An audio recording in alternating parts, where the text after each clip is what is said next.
다니엘을 12장까지 저희가 제 목적은 35번 하는 것이었고 34번 만에 이제 끝나게 되는데요.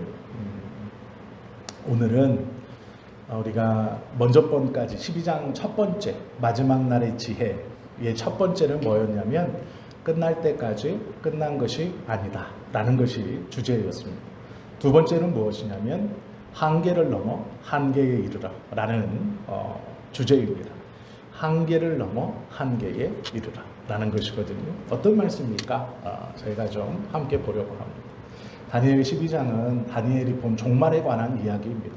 마지막 때 환상을 보고 그것이 이스라엘이 당하는 큰 환난이었습니다. 그래서 슬퍼했고 아파했습니다. 그래서 고향으로 돌아가지도 못하고 남아있는 이스라엘 사람들에게 하나님에게로 돌아가야 한다. 선지자인 다니엘은 외쳤습니다. 그리고 자신이 본 환상이 너무도 두렵고 무서워서 하나님 앞에 울면서 이 뜻이 무엇인가를 깨닫게 해달라고 기도하고 메어달리고 있었습니다. 그때의 마지막이 12장입니다. 그리고 오늘은 그 12장을 보는 두 번째 시간이죠. 마지막 때를 볼 때, 우리가 종말을 볼 때 두 가지를 기억해야 합니다. 신비적인 측면과 계시적 측면입니다.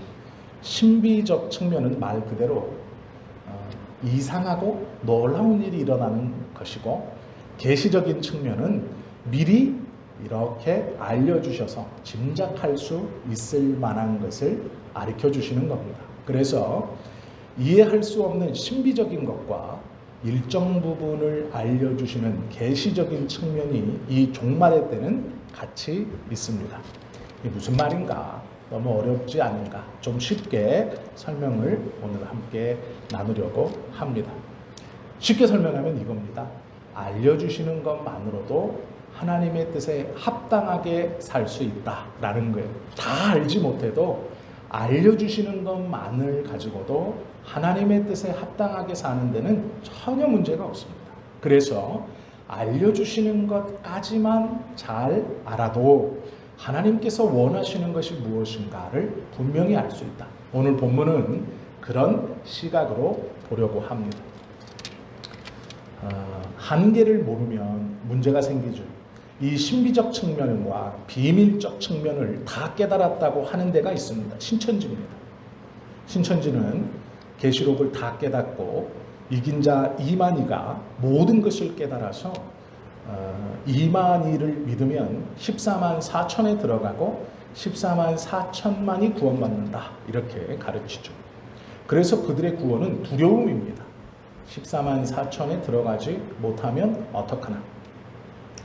코로나 때 이 신천지 교인들은 성경을 달달달달달 암송했습니다. 모이지를 못하니까 성경을 암송해서 성경 암송한 것을 그대로 쓰는 시험을 보았습니다. 그래서 14만 4천 명에 못 들어가면 천국 못 간다고 가르쳤어요. 뭔가 이상하죠? 예수님을 믿지 않아 천국에 못 가는 겁니다. 예수님을 믿어야 구원받는 겁니다. 그런데 뭐라고 가르치냐면 성경 구절을 저 사람보다 암송 못하면 내가 천국 못 가요. 저 사람이 100개 쓰고 내가 99개 써서 내가 14만 4천 1등 하면 천국 못 가요. 이상하지 않습니까? 저 사람 헌금 1,000만 원 하고 나 999만 원 하면 천국 못 가요. 저 사람 14만 4천 등 하고 나 14만 4천 1등 만 원 때문에 1등 하면 나 천국 못 가요. 뭔가 이상하지 않습니까? 그러나 그 안에 있으면 이상하다고 느끼지 못해요. 왜 그럴까요? 복음이 아니기 때문에. 모든 것을 안다고 가르치고 모든 것을 깨달았다고 가르치고 모든 것을 알고 있다고 가르치니까 엉뚱하게 가는 거예요. 알고 있는 것을 잊어버렸어요.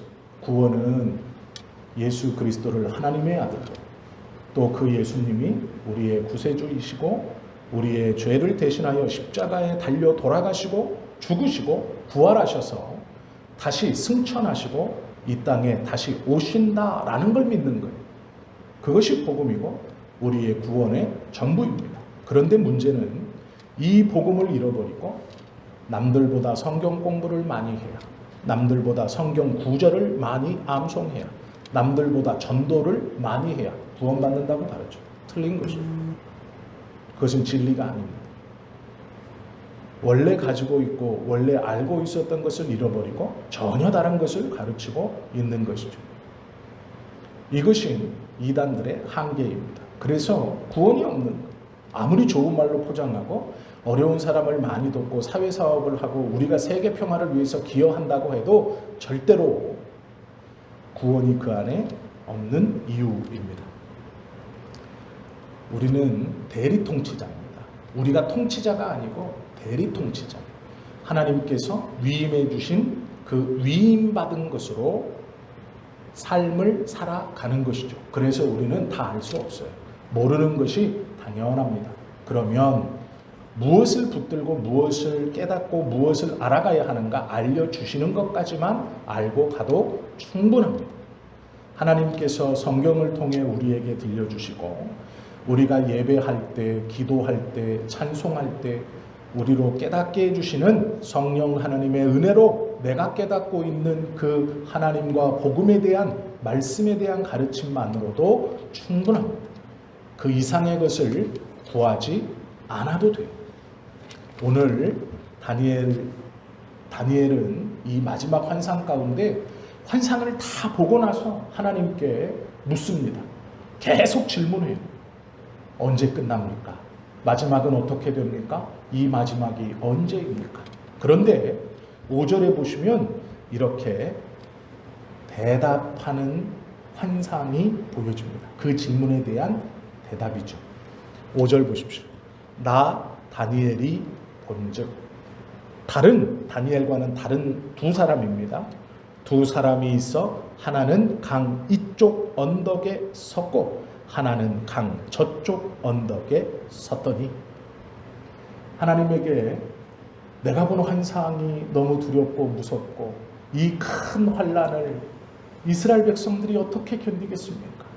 하나님, 이 고통이, 이 두려움이 언제 임하고 얼마만큼 임하고 어느 때 끝나겠습니까? 라고 물었더니 하나님이 대답되신 환상을 보여줬어요. 큰 강이 있고 강 양편에 세마포 옷을 입은 두 사람이 서 있어요. 그런데 한 사람이 이쪽 사람에게 질문합니다. 뭐라고 질문하면 6절. 그 중에 하나가 세마포 옷을 입은 자, 곧 강물 위쪽에 있는 자에게 이르되 이 놀라운 일의 끝이 어느 때까지냐 하더라. 다니엘이 물어보고 싶은 질문을 대신 물어보고 있죠. 다니엘이 지금 그걸 보고 있는 겁니다. 그랬더니 세마포 옷을 입은 자가 대답해 줍니다. 7절. 내가 들은 즉, 자기가 대답하는 게 아니고요, 이 세마포 옷을 입은 사람도 들었어요. 이 세마포 옷을 입은 사람이 자기 임의로 대답하는 게 아니라 들었어요. 누구에게 들었다는 거죠? 내가 들은 즉, 그 세마포 옷을 입고 강물 위쪽에 있는 자가 자기의 좌우 손을 들어 하늘을 향하여 영원히 살아계시는 이를 가리켜 맹세하여 이르되 반드시, 기한입니다, 한때, 두때, 반때를 지나서 성도의 권세가 다 깨지기까지 그렇게 되면 이 모든 일이 다 끝나리라 하더라. 다니엘이 지켜보고 있는데 세마포 옷을 입은 자에게 강 아래쪽에 있는 사람이, 이 다른 사람이 질문합니다. 이때가 어느 때까지입니까? 그랬더니 이 사람이, 세마포 옷을 입은 자가 대답합니다. 그 기간은 한때, 두때, 반때이니 그때는 성도의 모든 고난이 다 깨질 때까지이다. 그때야 이것의 마지막이 오리라. 이렇게 대답해 줍니다. 다니엘이 들었어요, 그 말을. 한때, 두때, 반때의 시간이 임할 때, 이게 무슨 말이냐라는 것이죠. 한때, 두때, 반때는 3년 반을 이야기합니다. 다니엘은요, 이 말이 무슨 말인지 깨닫지 못해요. 깨달을 수 없어요. 왜 깨달을 수 없냐면 한때, 두때, 반때는 예수 그리스도의 순환의 기간입니다. 그래서 예수님께서 오시지 않았기 때문에 구약의 다니엘은 이 한때, 두때, 반때의 기간이 무엇인지를 깨닫지 못해요. 당연히 깨닫지 못하는 것이 정상입니다. 다니엘이 궁금했습니다. 한때, 두때, 반때가 무엇을 말하는 것인가? 이것이 무슨 뜻인가? 몰랐어요. 그래서 8절, 내가 듣고도 깨닫지 못한지라. 자기가 묻고 싶은 걸 정확히 어느 때까지입니까? 정확히 물었고 그 질문에 대한 대답을 정확히 들었어요. 오해 없이 들었습니다. 그때의 기간은 한때, 두때, 반때이니 이때가 차야 끝날 것이다. 대답을 들었는데 모르겠어요. 들은 말을 못 알아들었단 말이 아니고 깨닫지를 못했어요. 한때, 두때, 반때라는 말은 정확히 들었어요. 그런데 깨닫지를 못해요. 이게 뭔가. 그러면 설명을 해주셔야죠. 그런데 그렇게 하지 않습니다. 보세요. 8절 내가 듣고도 깨닫지 못한지라. 못 깨달았어. 내가 이르되 내 주여 이 모든 일의 결국이 어떠하겠나이까? 다시 물어요. 못 깨달았어. 정확히 대답을 들었는데 한때, 두때, 반때의 기간이 어느 때인지 못 깨달으니 다시 물어요. 내 주여 어느 때까지입니까? 그랬더니 9절에 대답해 주시죠. 그가 이르되 다니엘아 갈지어다. 이 말은 마지막 때까지 간수하고 봉함할 것임이니라. 깨닫지 못해서 물어봤더니 다니엘아 가라. 그 말을 봉해라. 이렇게 말해요. 못 깨달았다니까요. 못 깨달았는데 가라고 하세요. 한때, 두때, 반때가 뭡니까? 이걸 못 깨달았어요. 그래서 물었더니 친절하게 좋은 목소리로 다니엘아 가라. 그리고 이 말을 봉함하라. 이렇게 말해요. 못 깨달았는데 가래요. 됐다는 거예요. 내가 깨닫지 못했는데 알아듣지 못했는데 그 답을 몰랐는데 괜찮대요. 가래요. 그리고 그 말을 봉함하래요. 때가 차기까지. 우리는 알아요. 한때, 두때, 반때는 예수님의 순환을 뜻하는 거예요. 한 일회가 7년입니다. 이 7년의 반이 3년 반이에요. 한때, 두때, 반때는 3년 반이에요. 그리스도의 순환. 그리고 남은 3년 반. 그 남은 3년 반은 성도의 승리하는 날이에요. 고난 가운데 승리하는 날. 그것이 그 밑에 있어요. 1290일. 그리고 1335일. 이것이 3년 반이에요. 그리스도의 고난 3년 반, 한때, 두때, 반때. 그리고 남은 그리스도의 고난, 성도의 고난과 승리를 의미하는 3년 반에 해당하는 1290일. 이것이 한때, 두때, 반때의 해석이에요. 그런데 문제는 다니엘은 몰라요. 모를 수밖에 없어요. 왜요? 구약의 사람이기 때문에 그래요. 이것은 예수 그리스도가 오셔서 예수 그리스도의 생애와 고난을 통해 증명되어지고 깨닫게 되는 거예요. 신약을 알고 있는 우리는 알 수 있지만 다니엘은 몰라요. 그래서 궁금해합니다. 그런데 괜찮다 그래요. 괜찮다. 몰라도 된다. 괜찮다. 그만 가라 라고 말씀하시죠. 잘 보세요. 7절 보시면 7절에 보시면 해답이 있어요. 무슨 말이냐? 내가 들은즉 그 세마포 옷을 입고 강물 위쪽에 있는 자가 자기의 좌우 손을 들어 하늘을 향하여 영원히 살아 계시는 이를 가리켜 맹세하여 이르되. 이게 중요한 거예요. 한때, 두때, 반때를 해석하는 것보다 우리에게 알려주신, 계시해 주신, 즉 한때, 두때, 반때 깨닫지 못하는 신비한 측면을 알아가는 것보다 우리에게 계시해 주신, 알려주신 것을 제대로 아는 게 중요해요. 그게 뭐냐? 하늘에 계신 영원히 살아계신 분을 가리켜라는 거예요. 즉 무슨 얘기냐? 한때, 두때, 반때의 주권이 누구에게 있는 거예요? 하늘에 영원히 살아계신 분에게 있는 거예요. 이게 중요해요. 우리가 깨닫지 못하는 신비한 것에 집중해서 한때, 두때, 반때가 뭐예요? 이것보다 더 중요한 거. 우리에게 계시해 주신, 우리가 알지 못하는 이것은 누구의 손에 붙들려 있느냐? 하늘에 계신 영원히 살아계신 분의 손에 붙들려 있다는 게 중요한 거예요. 이것이 아무리 힘들고 어렵고 아프고 두려운 것이어도 이 아프고 힘들고 두렵고 알지 못하는 이것이 영원히 살아계신 분 손에 있다면 두려워할 필요가 없죠. 이해되세요? 이 말이 무슨 말인가? 다니엘에게 하는 말이 그 말이에요. 신비한 측면을 알지 못하느냐? 괜찮다. 깨닫지 못하느냐? 괜찮다. 네가 두려워하고 무서워하는 그 신비한 측면에 그 모든 것이 하나님의 손안에 있으니 괜찮다라는 거예요. 주권자가 하나님이니 괜찮다. 이것이 계시. 우리에게 보여주시고 깨닫게 해주시는 거예요.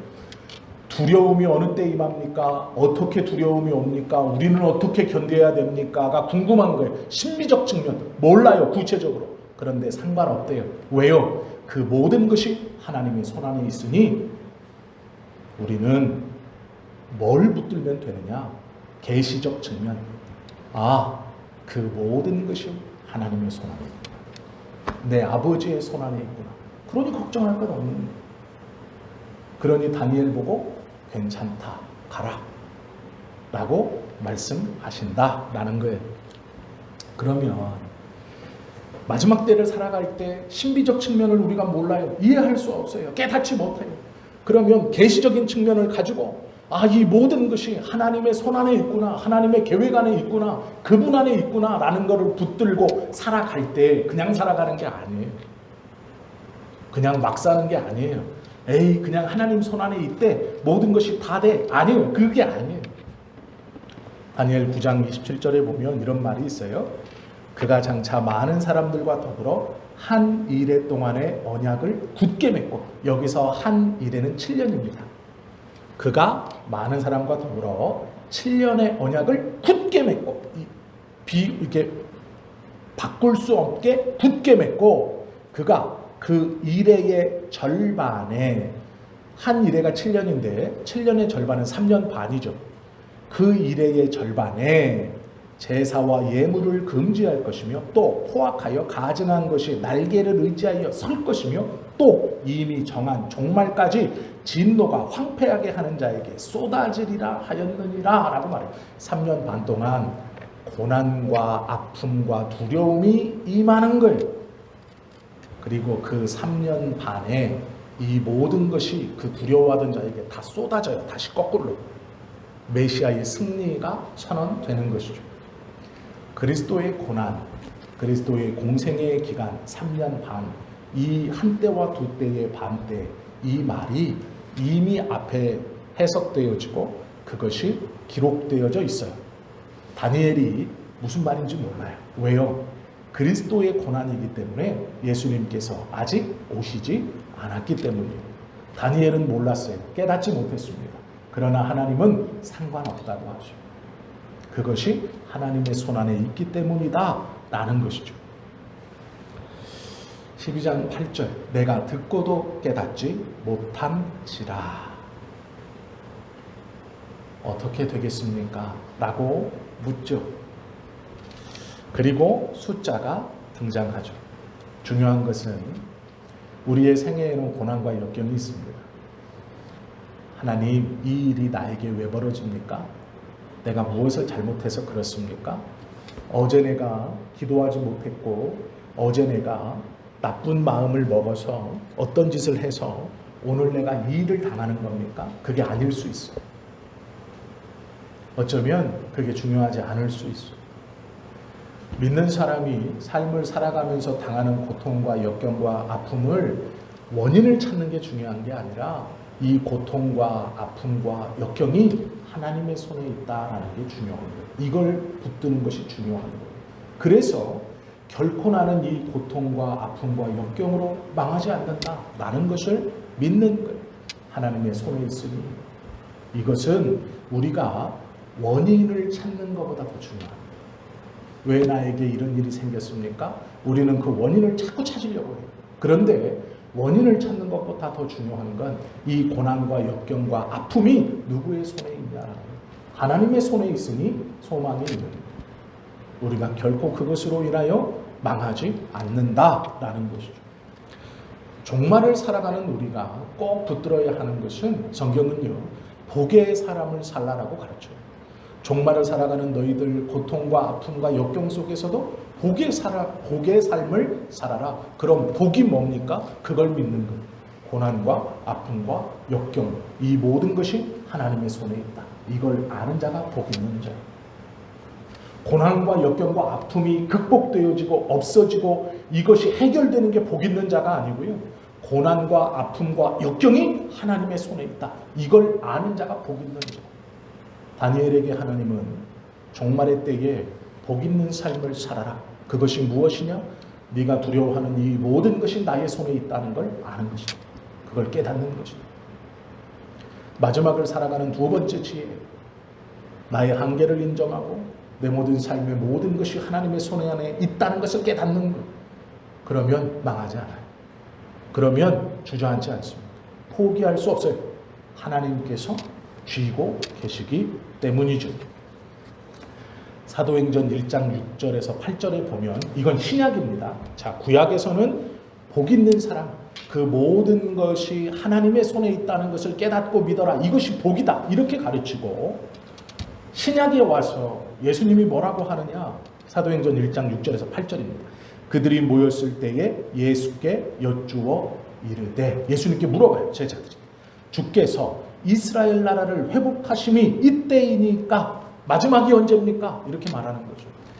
로마에 압제당하는 지금 노예와 같이 살고 있는, 눈치 보며 살고 있는, 성전세도 드리고 로마의 세금도 과중하게 드리고 힘들고 어렵게 노예로 포갑으로 살고 있는 우리, 지금 이 시대가 끝나고 예수님께서 말씀하시는 그 이스라엘의 회복, 하나님의 나라, 온전한 자유, 해방, 그토록 꿈꿔왔던 그 파라다이스가 펼쳐지는 때가 언제입니까? 제자들이 궁금했어요.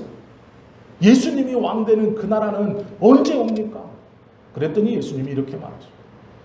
이르되 때와 시기는 아버지께서 자기의 권한에 두셨으니 너희가 알 바 아니요. 이게 신비입니다. 몰라요. 신비로운 거예요. 언제입니까? 라고 물어보니까 예수님이 뭐라고 가르치냐면 그건 아버지의 손 안에 있다. 구약의 말씀과 똑같죠. 아버지의 손 안에 있다. 너희가 알 바가 아니다. 그런데 그 뒤에 말씀이 있습니다. 오직 성령이 너희에게 임하시면 너희가 권능을 받고 예루살렘과 온 유대와 사마리아와 땅끝까지 이르러 내 증인이 되리라. 무슨 말이냐면 예수님의 나라가 임하는 때가 언제입니까? 이 로마의 압제와 포갑과 억압을 끝내고 우리가 그렇게 원하던 자유와 해방이 임하는 때가 언제입니까? 하나님의 나라가 임하는 그때, 이 고통에서 해방되고 질병에서 해방되고 아픔에서 해방되는 그때가 언제입니까? 라고 물었더니 그때와 시는 하나님께 속하였고 너희는 알 바 아니다. 그러나 오직 너희는 내 증인의 삶을 살아라. 이렇게 말하는 거예요. 다니엘에게는 뭐라고 가르쳤어요? 구약에서는 한때, 두때, 반때 깨닫지 못하는 신비한 것 괜찮다. 그냥 두어라. 알 필요 없다. 그러나 중요한 것이 있다. 너는 이 마지막 때에 복의 삶을 살아라. 이 모든 것이 하나님의 손 안에 있다는 걸 깨닫고 그걸 붙드는 자의 삶을 살아라. 신약에 와서 예수님은 알 바 없다. 괜찮다. 그러나 너희는 증인의 삶을 살아라. 마지막 때에 복 있는 자의 삶을 살아라. 증인의 삶을 살아라. 이렇게 말씀하십니다. 우리는 증인의 삶을 살면 된다라고 말씀하죠. 디테일은 신비로운 거기 때문에 못 깨달아도 돼요. 목사님, 그래서 한때, 두때, 반때가 뭐예요? 몰라도 상관없어요. 몰라도 상관없어요. 성경은 그걸 몰라도 상관없다고 말해요. 1290일이 뭐예요? 1335일이 뭐예요? 몰라도 상관없어요. 중요한 게 뭐냐면 증인의 삶을 사는 거예요. 너희는 오직 증인의 삶을 살아라. 예수님 이렇게 말씀하셨어요. 그럼 우리는 증인의 삶을 살면 되는 거예요. 증인이 뭐예요? 예수님이 하나님의 아들이시고 그 예수님이 나의 구원자이시고 그 예수님이 나의 죄를 대신해서 십자가를 지시고 돌아가셨고 부활하시고 승천하셨고 다시 오신다라는 것. 이것을 증거하는 것이 증인의 삶이에요. 저 사람보다 성경 많이 암송해야 천국 간대. 이건 거짓 증인. 저 사람보다 헌금 많이 해야 천국 간대. 14만 4천 등수 안에 들어야 천국 간대. 거짓말이에요. 이건 증인의 삶이 아니에요. 이건 거짓 증인의 삶. 오로지 증인의 삶은 성경에서 우리에게 말씀해 주신 복음을 붙들고 그걸 전하며 증거하며 살아가는 삶이에요. 신비한 영역, 마지막 때의 신비한 영역 몇 가지를 더 설명을 드릴게요.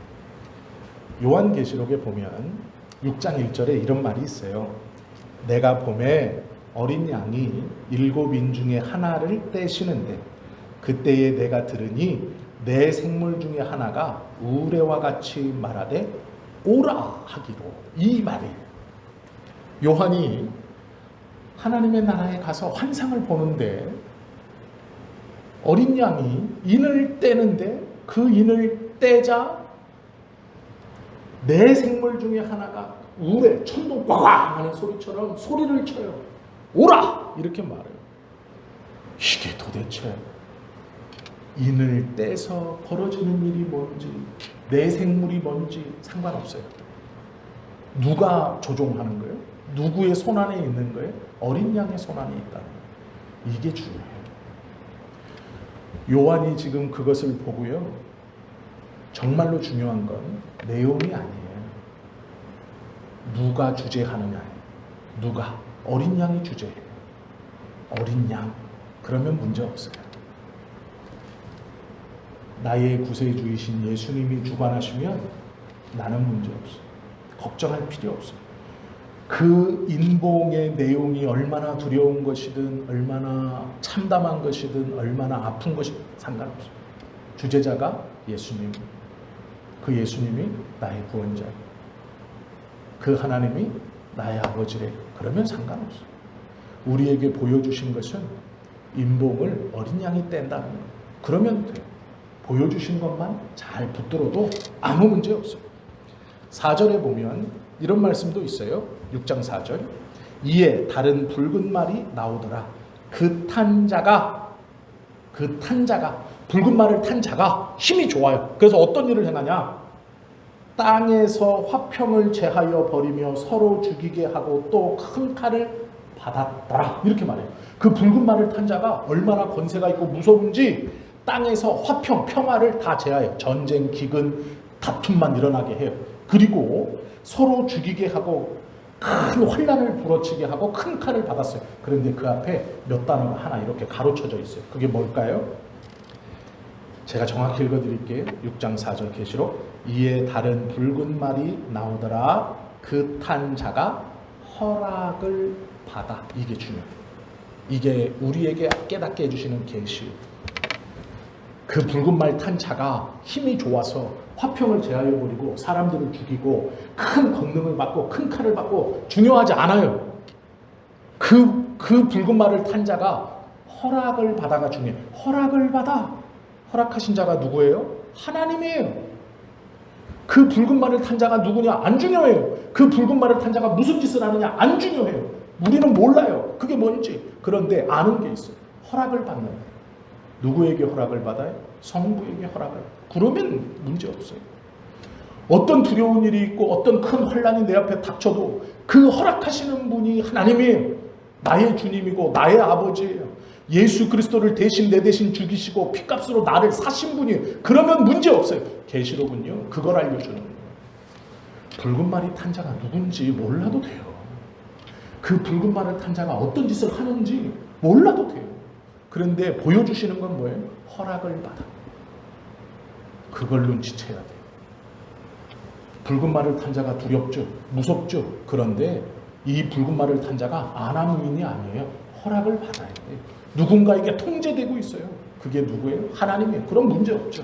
그러면 게임 끝나는 거예요. 우리에게 계시는 그런 거. 신비한 것을 깨닫지 못해도 상관이 없어요. 그걸 몰라도 돼요. 우리에게 보여주시는 숨어있는 허락을 받아 성도에게 허락을 받아 두려움이 임하니 상관없어요. 하나님이 쥐고 있기 때문에 문제가 없는 것이죠. 하나님께서 우리에게 알려주시고 성경을 통해 깨닫게 해주시는 분명한 지식이 있어요. 이걸 계시라고 해요. 우리는 이 계시를 받았어요. 그리고 알지 못하는 부분을 신비라고 합니다. 이 신비는 다 깨닫지 못해요. 그러나 두렵거나 무서워할 필요가 없어요. 왜 그러냐면 우리에게 보여주신 계시를 통해 우리가 알지 못하는 이 신비를 누가 통치하고 누가 이끌어가고 누가 제어해 가시는지를 이 계시를 통해 우리에게 이미 알게 하셨어요. 고로 모르는 것으로 두려워하실 필요가 없어요. 우리에게 계시로 보여주신 분명한 것, 우리로 알게 하신 것, 예수 그리스도가 중심이고 성부 하나님이 주제에 있어요. 그러면 되는 거예요. 마지막 때를 사는 진정한 두 번째 지혜가 무엇입니까? 우리는 한계가 있죠. 그러나 걱정하지 마세요. 신비를 모르는, 다 깨닫지 못하는 한계가 있죠. 계시도 어쩌면 다 깨닫지 못할 수 있어요. 그러나 그 한계가 우리의 한계가 아니에요. 그 한계 안에는 이 한계를 뛰어넘는 놀라움이 있어요. 왜요? 우리가 신비를 다 깨닫지 못하는 한계가 있지만 우리에게 주신 계시로 말미암아 그 신비를 뛰어넘을 수 있는 계시를 우리에게 이미 주셨어요. 우리는 이미 그걸 다 알고 있어요. 그런데 모르는 신비로 불안해하죠. 내일은 어떨까? 모레는 어떨까? 내년은 어떨까? 저 사람이, 저 일이, 저 환경이, 저 여건이 그건 신비예요. 몰라요. 우리는 몰라요. 상관없습니다. 그를 주재하시는 것도, 그 일을 주관하시는 것도 내 가정과 내 삶과 내 모든 것들을 붙들고 가시는 것을 알아요. 하나님이시고 곧 나의 구원자이신 예수님이시죠. 그럼 돼요. 계시를 온전히 깨닫고 있으면 돼요. 신비는 몰라도 돼요. 그게 크게 궁금해하실 필요 없어요. 알면 좋겠지만 우리에게 주신 계시만으로도 충분합니다. 성경을 통해 우리에게 잘 들려주시는 말씀만으로도 충분한 거예요. 다니엘 7장, 8장, 12장, 19절, 15절, 6절에 보면요. 다니엘이 계속 물어요. 하나님한테. 제가 읽어드릴게요. 7장 19절입니다. 이에 내가 넷째 짐승에 관하여 확실히 알고자 하였으니 궁금했어요. 넷째 짐승이 뭘까? 다니엘이요. 궁금했어요.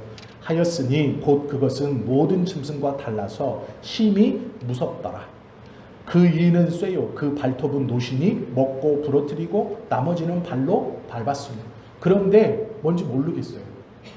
다니엘이 분명히 어떻게 생겼는지도 알고 뭘 하는지도 아는데 뭔지 모르겠어요. 넷째 짐승이 도대체 뭘까? 몰라요. 분명히 알고자 했어요. 확실히 알고자 했어요. 그런데 15절에 가면 또 이렇게 말합니다.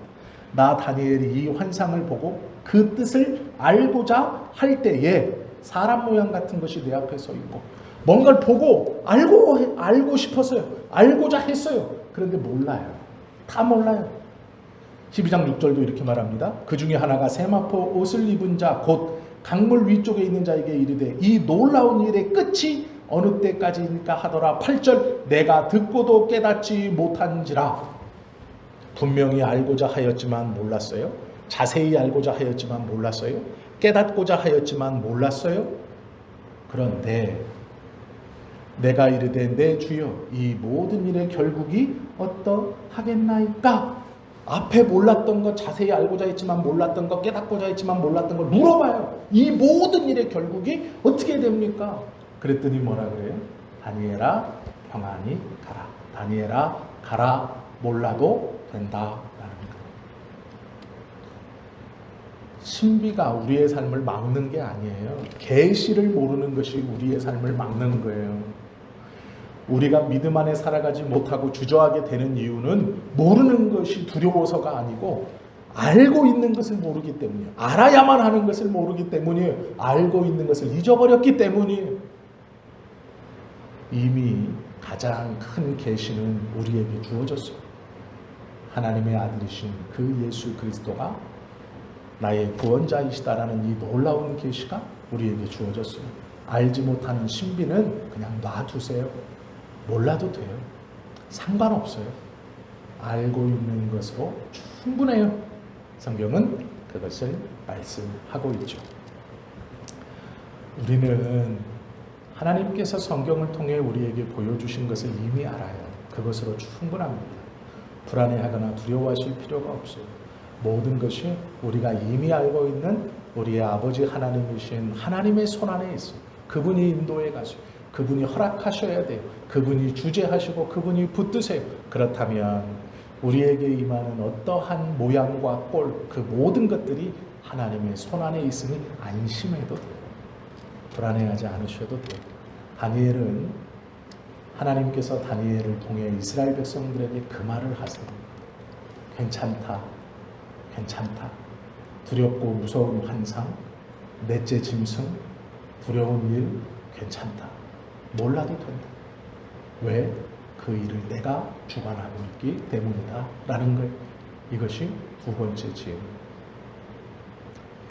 하나님이 끝났다 할 때까지는 끝난 게 아니고 한계를 넘어서 한계에 이르는 것이 하나님의 뜻이에요. 계시와 신비가 무엇인지를 구분하고 하나님이 우리에게 들려주신 계시가 무엇인지를 분명히 깨닫는다면 우리가 알지 못하는 신비가 우리를 두렵게 할 수 없어요. 그것도 하나님의 손안에 있기 때문에 그렇다라는 것이죠. 충분해요. 이미 우리는. 그래서 두렵고 불안한 삶을 살아가지 않으셔도 돼요. 고통이, 아픔이, 절망이 우리를 무너뜨리지 못함은 그것이 하나님의 허락하에 있기 때문이고 하나님이 주재하시기 때문이에요. 다음 주로 이 다니엘을 좀 마치려고 합니다. 이번 주까지, 오늘 여기까지 우리가 함께 12절까지 나눴는데 이제 한 절 남았어요. 이제 한 절로 다니엘을 좀 마무리하겠습니다. 오늘은 마지막을 사는 성도들의 지혜 두 번째, 한계를 넘어 한계에 이르러 계시와 신비라는 말씀을 함께 나누었습니다. 기도드립니다.